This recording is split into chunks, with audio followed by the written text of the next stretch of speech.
you doing, everybody? FantasyPhilosophy.com. Here to give you some knowledge about fantasy football. All right, we got Pete, Kev, Mike. I'm going to give you some knowledge. We're going to give you some either-ors for the rest of the season. Week 9 coming up. Playoffs coming soon. We got some guys that you might think about maybe going to get. Maybe you need they're on your lineup, and maybe you got a tough decision to make. So let's jump right into it here with our first either-or. We got the ever so elusive Joey Mixon. Been chasing him all season trying to get that big game. Still waiting for that big game. So do we like the potential of Joe Mixon, or do we like the I guess he's pretty solid at this point. Been doing pretty well. Aaron Jones of the Green Bay Packers. Mike, let's go with you first. Who are you taking, Joe Mixon or Aaron Jones? I like them both going forward, but I'm going to give the lead to Aaron Jones. Jones has 3 touchdowns and 346 yards on 62 carries. He's averaging 5.5 yards per carry, and Brett Hundley will not be gunslinging. They're going to be running the ball a lot, and he's going to get extremely involved. Mixon, he hasn't really showed much. He has 85 carries on the year for only 253 yards and 1 touchdown. He's averaging 3 yards per carry. He's almost non-existent. They're trying to get all of the running backs involved. Mixon's still getting most of the load, but he's just not doing anything with it. So I'm going to go with Jones over here. Yep. Like Mike said, I like them both going forward. I think Mixon's finally going to get into his groove and maybe have that big game like you said. It's just tough on that offense right now. They're not really clicking. That offensive line blows. Yeah. He's struggling right now on Cincinnati. So yes, I'm taking Aaron Jones over Joe Mixon. It hurts me to say it as a Mixon owner, but that rookie quarterback's going to need that run game. They're going to need to rely on it. Plus, Jones is kind of proven already. He had a few good games. Yeah. So if I'm a fantasy owner, I would rather go with Aaron Jones as of now. I would go with Aaron Jones in my lineup over Joe Mixon. Okay. Pete? Yeah, I agree. Since Aaron Jones has been on the field, because weeks 1 through 3, they didn't know what they had with him. But since he's been on the field, only 1 game under double digits in fantasy standard. Wow. Which is big. And the game it was against where he had under double digits is a game where a lot of good running backs have had under double digits against Minnesota, who's been a great run defense. So 100% Aaron Jones. Mixon, like Mike said, 3 yards per carry. He struggled last week. If you take away that big play, I think it was like 68 yards, something like that. He's almost irrelevant. And, he definitely can't put up the points in a struggling offense. Andy Dalton doesn't know what he's doing out there. I mean, it's just everything's not good for Cincinnati. Even as an A.J. Green owner, you're confused. Mm-hmm. So if you don't know, for the start of that offense, A.J. Green, and you're confused, like, what do you expect out of somebody like Mixon, who's not really the stud, not established? You can't trust him. Yeah. You got to trust Jones in an offense that definitely is going to run the ball. Like Mike said with Hundley, they're going to rely on him. And, some might say Ty Montgomery, but Ty Montgomery has shown that he's really not the best runner as a running back. And Aaron Jones is definitely better than him talent-wise, and he's definitely the guy in Green Bay, so go Jones. And not only that, Montgomery can't make it a couple games without hurting himself. Exactly. He's always banged up. Yeah, he's proven that he can't handle a featured back workload. So right. Aaron Jones is the guy as of now, and it sucks for me to say it, but I take him going forward. Yeah. I mean, I think Ty Montgomery was a little overhyped too. I mean, he had he had 1 game that was over 20, but he had receiving touchdowns. They weren't even rushing. So, all right, let's move on to 2 very exciting players to watch. 2 wide receivers from top teams in the AFC. Both speedy guys, always catch that deep ball, have those big plays. Who would you want for the rest of the season? Pete, we'll start with you. Tyreek Hill of the Chiefs or Brandon Cooks going forward? Who would you take? Tyreek Hill had a hot start, and everybody jumped on the bandwagon, I feel like. But last week, I picked Demarius to outscore him, which he did. And going forward, I expect that Alex Smith is going to come back to down to earth. Tyreek Hill is really boom or bust. And as a punt returner, same exact thing, boom or bust. You look at somebody like Cooks, who's already a top 5 wide receiver in standard fantasy, with the greatest quarterback of all time at the helm in an amazing Patriots offense. I know Kansas City does have a high-powered offense as well, but the Patriots have a lot of weapons, a lot of distractions away from Cooks. So this is not somebody you can't focus on one person as a defense against the Patriots. And Cooks could burn you with one catch, but as we've seen, he's had he's had multiple games over 3+ catches. So he's not just a boomer bust guy. He gets the volume from Brady, and he still has that speed to take the top off the defense. So I like Cooks going forward. Okay, I mean, Tyreek Hill does have those receptions as well. He only has one game under 3 receptions or under 4 receptions, so yeah. he gets his catches. But the thing I want to point out, if you're superstitious, listen to this this weird pattern we have with Tyreek Hill. We have 20, then we have 5. We have 15, then we have 3. We have 13, then we have 2. 19, then we have 2. Wow.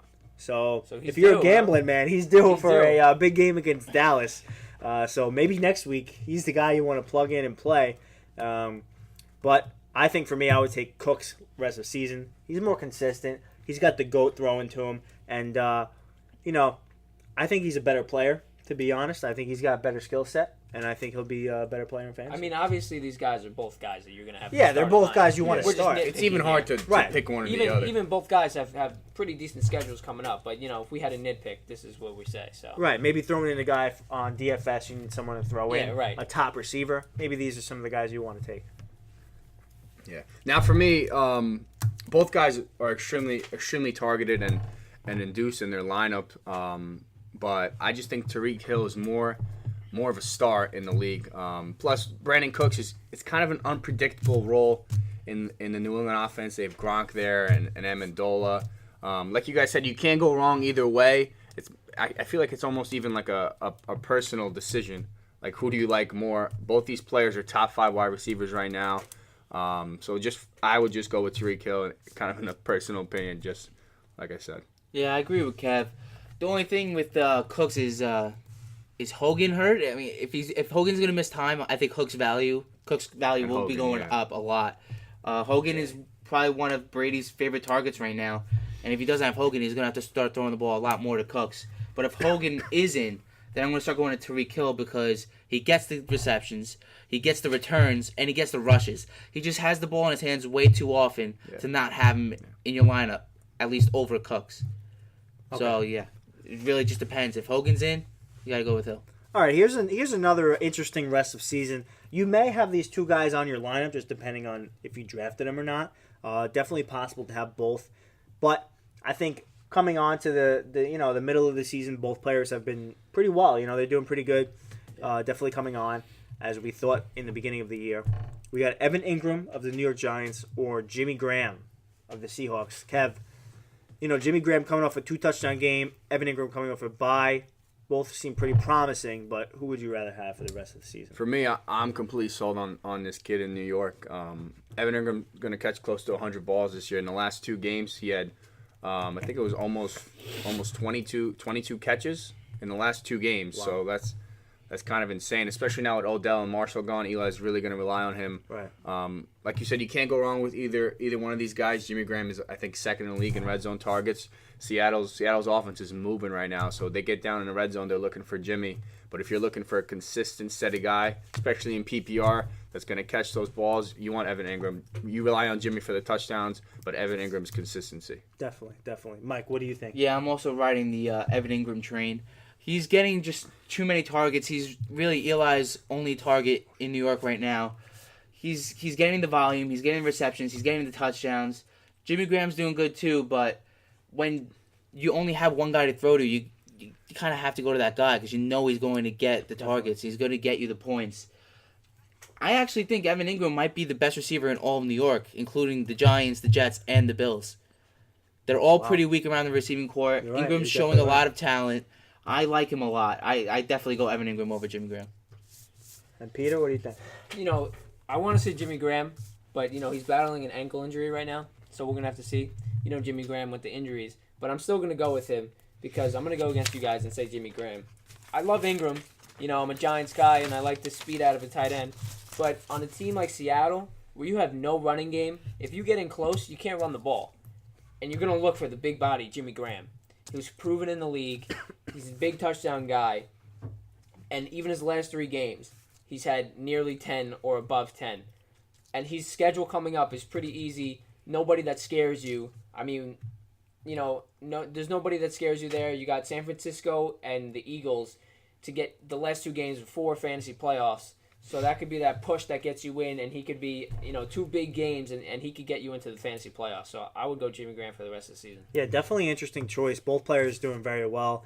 Evan Ingram gets the catches and the targets. Jimmy Graham gets those red zone catches and targets. So definitely interesting going forward. Mike, I think you got one more rest of season you wanted to share with us. Yeah, my rest of season guy is Leonard Fournette over every running back in the NFL. Whoa. Leonard Fournette, he's going to get you a touchdown every single game. He's pissed. He's back. He's had a 2-game break. He's going to run the ball down the field. He's going to get more yards than we could imagine. I think he's going to break records going forward. Mike, is Leonard Fournette going to win you your fantasy Super Bowl this year? He's not going to win me my fantasy Super Bowl this year because I have been extremely unlucky. And yeah, it's just been a bad year for me. It is unlucky. Every single week I lose, my opponent scores over 100. Over 100. If you do not score over 100, I win. It's just been How many tragic. times has that happened this year, Mike? Too many times.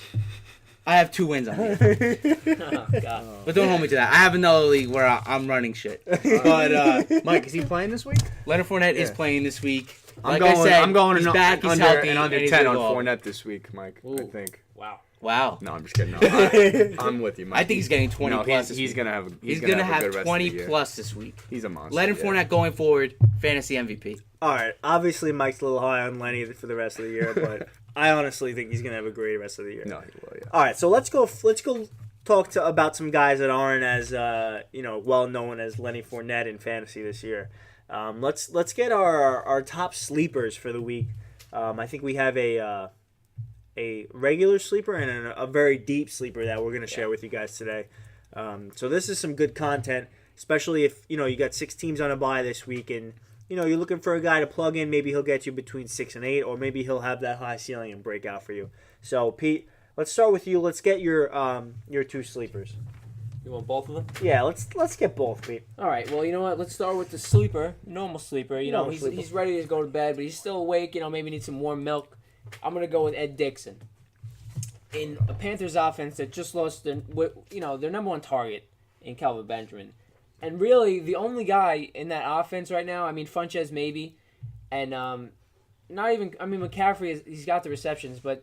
There's no real chemistry. I don't really see too much chemistry between anybody but Cam and Dixon. You really see a chemistry. He's had those big games. He's had, slighter games, but he's a tight end. So if you're looking for a tight end, I think he can be a top 10 guy going forward. I mean, Greg Olsen battling an injury. He had a setback. Who knows when he'll be back, looking into maybe deep November, December. So for now, I would take Dixon. I think he's a good play. All right. And my second sleeper is this guy's in his 3rd dream already. Nobody's really knows about this guy. But he looked great on Sunday night last week. His name is T.J. Jones. Not Marvin Jones. There he is. T.J. Jones. Okay. Detroit Lions. He had 6 catches against the Saints for 66 yards. Then coming off the bye against Pittsburgh, who's been a great defense against the pass, 4 catches for 88 yards. This guy we've seen has the ability to stretch the field. Stafford likes to go to him. We've seen 6 and 4 catches, and that's with all 3 receivers. Who does he got this week? This week he's got Green Bay. So if you need a flyer, definitely take this guy. I think he's worth an ad. He's got Green Bay, Cleveland, Chicago. Nobody that's really scaring you there. I think he could emerge as a higher, a bigger playmaker in the league, and definitely on that team. With Golden Tate being the strictly slot guy, he's really the second receiver across from Marvin Jones. Definitely. And Matt Stafford playing a lot better, too. Yeah. All right, Kev, what about you? Oh, here we go. Let me read you some numbers here about the Panthers' offense. Kelvin Benjamin accounted for 20% of that offense's targets, 22% of the red zone targets, and 28% of the receiving yards. That's a huge hole that needs to be filled. And I think Curtis Samuel is the guy, or maybe even that other kid, Shepard. One of those 2 guys, I might take a risk with in playing one of them this week. Those 2 guys are my single sleeper. And going into the deep sleeper, I would go with I don't know if he's that deep of a sleeper, but Jared Goff, quarterback for the Rams. I love everything that Sean McVay's doing to that offense. They have a lot of weapons there.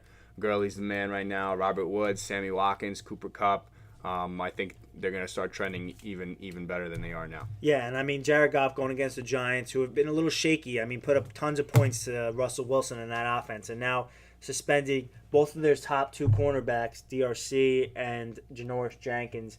I think Jared Goff will have a good day, and that's why my sleeper is Sammy Watkins. I know you got to take him out of the closet, dust him off a little bit. Sammy Watkins, I think he's ready to go in your lineup this week.